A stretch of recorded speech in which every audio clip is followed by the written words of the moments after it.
Welcome back to the show नाज़रीन। हमारे guest हमारे साथ ही हैं ज़मीर गुमरो साहब, बैरिस्टर अली ताहिर, राशिद हाशमी साहब। और ज़मीर गुमरो साहब आंसर करना चाह रहे थे अली ताहिर साहब की जवाब का, जो पानी के मसले पर बात हुई थी। जी गुमरो साहब प्लीज कंटिन्यू कीजिएगा। कोई इरादा है तहरीक पाकिस्तान पीपल्स पार्टी का आवाज उठाएगी इस मसले के ऊपर या नहीं? बिल्कुल हमारी आवाज है और नहीं आवाज उठाई। अली भाई ने जो पॉइंट आउट किया वो ये था कि पानी का जो लीगल रिजीम है वो हमारी गवर्नमेंट को 1990 में जो है वो पाकिस्तान पीपल्स पार्टी गवर्नमेंट को रिमूव करके जाम साथ की गवर्नमेंट सिंध पर इम्पोज की गई थी। और वाटर अकार्ड और इर्सा एक्ट जो है वो सूबा सिंध पर मुसलत किया गया था जी।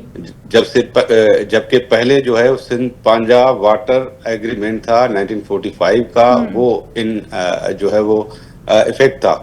तो उसमें एक तो सिंध का वाटर शेयर जो है वो ड्रेस्टिकली कट किया गया। दूसरा डिसीजन मेकिंग जो थी वो पंजाब और सिंध के दरमियान कंसेंसस से होती थी, वो वोट के ताबे की गई। फेडरल गवर्नमेंट रेफरी का किरदार अदा करती थी, वो उसमें जो है वो पार्टी हो गई। तो ये लीगल रिजीम जो जाम सादिक ने सिंध पर मुसलत की, और वो जाम सादिक के जो लोग हैं उनके पीटीआई सिंध में उनकी इताद है, हम उसमें काम कर रहे हैं। हमने इर्सा में मुखालफत की जो है वो कैनाल्स की, और फौरी तौर पर इर्सा एक्ट के सेक्शन 8 में हमने काउंसिल ऑफ कॉमन इंटरेस्ट में जो है वो ऑब्जेक्शंस जमा कराए। काउंसिल ऑफ कॉमन इंटरेस्ट का फैसला पार्लियामेंट के ज्वाइंट सेशन में जो है वो चैलेंज किया जाता है, और वो सब जो लीगल रिजीम के तहत वो फॉर्मेलिटीज हैं वो सारी हमने पूरी कर दी। उसको अपोज किया पूरी रिजीम को, लेकिन हम उस जाम सादिक की वाटर रिजीम को के तहत काम कर रहे हैं जो हम पर मुसलत की गई। और आज Sindh high court bar association ने ये रेजोल्यूशन भी पास किया है कि जाम सादिक की गवर्नमेंट ने सिंध पर पानी का 1 यूनिट मुसलत किया है और कैनाल्स की मुखालफत की है, जैसे पाकिस्तान पीपल्स पार्टी कर रही है। तो पानी के मसले पर जो है हमारा ही मौक़िफ़ है, किसी और जमात का नहीं है। और जमातें जो है पानी को पॉलिटिकली तौर पर अपने इस्तेमाल कर रही हैं। दूसरा ये है कि पाकिस्तान पीपल्स जो अली भाई ने कहा कि हमारे दौर में ये हुआ, इस दौर में ये हो रहा है, तो मेरे ख्याल में पीटीआई गवर्नमेंट ने जो है वो दावे किए या जो भी प्रॉमिसेस लोगों से किए, वो घरों की हैं, इकोनॉमी के हवाले से हों, वो कोई एक भी पूरा नहीं हुआ। और the country was on the verge of default.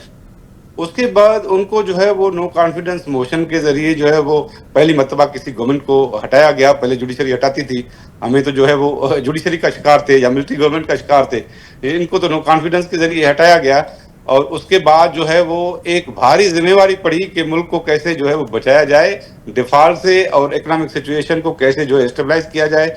जो अभी मुश्किल से जो है वो हालात जो है वो इस तरफ आए, जो इमरान खान साहब की गवर्नमेंट थी वो नैब और एफआईए चलाते थे और दूसरे लोग चलाते थे, आपको पता है वो भी कौन थे। तो वो उसने खुद एडमिट किया है कि वो चलाते थे। तो मेरे ख्याल में अभी ये किसी को जो है वो टारगेट करना नहीं चाहिए, लेकिन वो रियलिस्टिक होना चाहिए कि भाई ये सारी जो है वो पाकिस्तान की पॉलिटिक्स में चीजें हुई हैं, उनको जो है वो देखकर फिर आगे चलना चाहिए, आगे का जो है वो रास्ता निकालना चाहिए। क्योंकि पीछे नहीं जाना, पॉलिटिक्स में आगे पीछे नहीं जाता है, आगे जाता है। और हम जो है वो अगर एलिगेशंस और काउंटर एलिगेशंस में पढ़ेंगे तो फिर तो बहुत है एलिगेशन, मुझे भी बहुत आते हैं, उनको भी बहुत आते होंगे। लेकिन पाकिस्तान पीपल्स पार्टी के हवाले से जो है, पाकिस्तान पीपल्स पार्टी की एक नहीं 4 गवर्नमेंट डिसमिस की गई, और हमारा मैंडेट पता नहीं जो है वो 4 मर्तबा से भी ज्यादा जो है वो चोरी किया गया। अच्छा। हम इस पॉलिटिकल सिस्टम का हिस्सा बने, पॉलिटिकल सिस्टम के साथ चल। जब हमारे 1997 में हमें 16 सीटें मिली कौमी असेंबली की, हम फिर भी असेंबली में बैठ गए और हमने अपोजिशन की कि भाई ये जो है वो हम पॉलिटिकल सिस्टम का हिस्सा हैं और हम जदोजहद करेंगे। हमने सियासी जदोजहद की, उसके बाद जो है वो पॉलिटिकल सिस्टम कुछ आगे बढ़ा, चार्टर ऑफ डेमोक्रेसी हुआ। हम तो फेडरल कॉन्स्टिट्यूशनल कोर्ट बनाना चाहते थे, ये कॉन्स्टिट्यूशनल बेंच तो जो है वो अपोजिशन के मुतालबे पर बनाई गई थी पीटीआई और जेयूआई पर। अभी अगर पीटीआई और जेयूआई एग्रीड हैं तो हम 27th अमेंडमेंट लाते हैं, वही फेडरल कॉन्स्टिट्यूशनल कोर्ट बनाते हैं, कोई इशू नहीं, कल बनाते हैं अगर ये एग्रीड है। कॉन्स्टिट्यूशनल बेंच जो बनाता है ये हमारा नहीं था मुतालबा, ये हमारे मंशूर में नहीं था। हमारे मंशूर में तो फेडरल कॉन्स्टिट्यूशनल कोर्ट है जो चारों सूबों की बराबर की नुमाइंदगी पर मुश्तमिल होगी, क्योंकि सुप्रीम कोर्ट की जो ओरिजिनल जुरिसडिक्शन है it is to adjudicate disputes between 2 और more provincial and federal governments. तो उसमें तो चारों की बराबर की नुमाइंदगी होगी। तो मेरे ख्याल में ये जो इवन सुप्रीम कोर्ट की जो अपीलेट जुरिसडिक्शन है वो भी मेरे ख्याल में सूबों को देनी चाहिए, क्योंकि सिविल और क्रिमिनल अपील जो है वो प्रोविंशियल लॉ से अराइज होता है। और अमेरिका में यही सिस्टम है कि हर सूबे को अपना सुप्रीम कोर्ट है। तो ये जो रिफॉर्म्स आते हैं जाहिर है वो कंप्रोमाइज थे, रिफॉर्म्स ऐसे नहीं थे। तो मेरे ख्याल में काउंटर एलिगेशन अच्छा, अली ताहिर साहब, गुमरो साहब ने जवाब दे दिया पानी के मसले पर। तहरीक का अगर कोई इरादा रख रहे हैं, वो आगे बढ़ना चाहते हैं, आवाज उठाते हैं इसके खिलाफ, तो क्या पाकिस्तान तहरीक इंसाफ भी जमात के तौर पर आगे बढ़ेगी, वो भी आवाज उठाएगी? जी देखिए, सिंध के एक एक बूंद पानी को बचाना है और जो उसके साथ उसमें हमारा साथ देगा हम उसके साथ शाना बशाना खड़े होंगे। लेकिन आप देख लीजिए, with all due respect to Zameer भाई, वो 1990 में जाम सादिक वाले फॉर्मूले पे और वाटर रिकॉर्ड पे चले गए। भाई अभी जो जरदारी साहब मान गए हैं इरसा एक्ट के अंदर अमेंडमेंट, डॉन न्यूज की खबर है, आज तक तरदीद नहीं आई।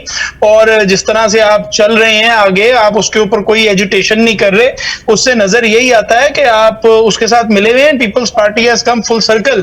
वो जिन्होंने पीपल्स पार्टी की हुकूमतें तुड़वाई थी और आईजीआई बनाई थी, आज उनके साथ मिलकर ही तो आप बैठे हुए हैं और आपने फॉर्म 47 के ऊपर सीटें ली हुई हैं। बट इवन अदरवाइज शाइस्ता, आप पानी का देख लीजिए, इफ ही सेज कि जाम सादिक वाज द इशू, तो आप 2008 में वफाक में भी थे, सिंध में भी थे, आपने क्यों उसको वो जो वाटर रिकॉर्ड था उसको क्यों नहीं रिवर्स किया? आप करते रिवर्स। उसके बाद आज भी आप हुकूमत के साथ, जब से ये नो कॉन्फिडेंस मोशन हुआ है तब से आप एक ऐसी हुकूमत के साथ बैठे हैं जिसकी टोटल 17 सीटें थी। आप उसको इसी पे कम से कम ब्लैकमेल कर लेते। आपके अगर बिलावल साहब फॉरेन मिनिस्टर लग सकते हैं तो ये वाटर अकॉर्ड क्यों अमेंड नहीं हो सकता था? बट द पॉइंट इज कि वो आज जो सिंध का पानी बेचने को तैयार है, सिंध हुकूमत की कनाइवेंस के साथ ये सारा कुछ हो रहा है। सिंध का बीना के अंदर ग्रीन पाकिस्तान प्रोजेक्ट के जो लैंड देने की बात हुई थी वो सबके सामने है, मेरे पास वो डॉक्यूमेंट है। सिंध में वो तो अल्लाह ताला उसको जो है वो अजर दे जिसने उस डॉक्यूमेंट को लीक किया, तो ये फौरन से पीछे हटे, वरना वो डॉक्यूमेंट लीक ना होता तो ये चुपके चुपके जिस तरह हॉक्सवे देने को तैयार थे, ये आधी सिंध की जमीन तो देने जा रहे थे फॉरेन नेशनल्स को। कैसी बात कर रहे हैं अली ताहिर साहब, जमहूरियत की खातिर कुर्बानियां दे रही है पाकिस्तान पीपल्स पार्टी और जमहूरियत भाई ये कुर्बानी देखे, सिंध का पानी और सिंध की जमीन कुर्बानी बनेगी। उन्होंने सपोर्ट किया था पीएमएलएन को। बहुत शुक्रिया अली ताहिर साहब और सेनेटर जमीर गुमरो साहब, साथ ही साथ राशिद हाशमी साहब हमें ज्वाइन कर रहे थे। बहुत शुक्रिया आप तीनों मौजूद मेहमानों का, बहुत शानदार आपसे और बात कर रहे थे कि अभी हालिया जो 1 साल मुकम्मल हुआ है हुकूमत को, उसके ऊपर उनकी क्या कारकर्दगी रही, इसके ऊपर सबने अपना ओपिनियन दिया। उम्मीद करते हैं कि आपको शो पसंद आया होगा। इंशाल्लाह कल आपसे दोबारा मुलाकात होगी। अल्लाह हाफिज।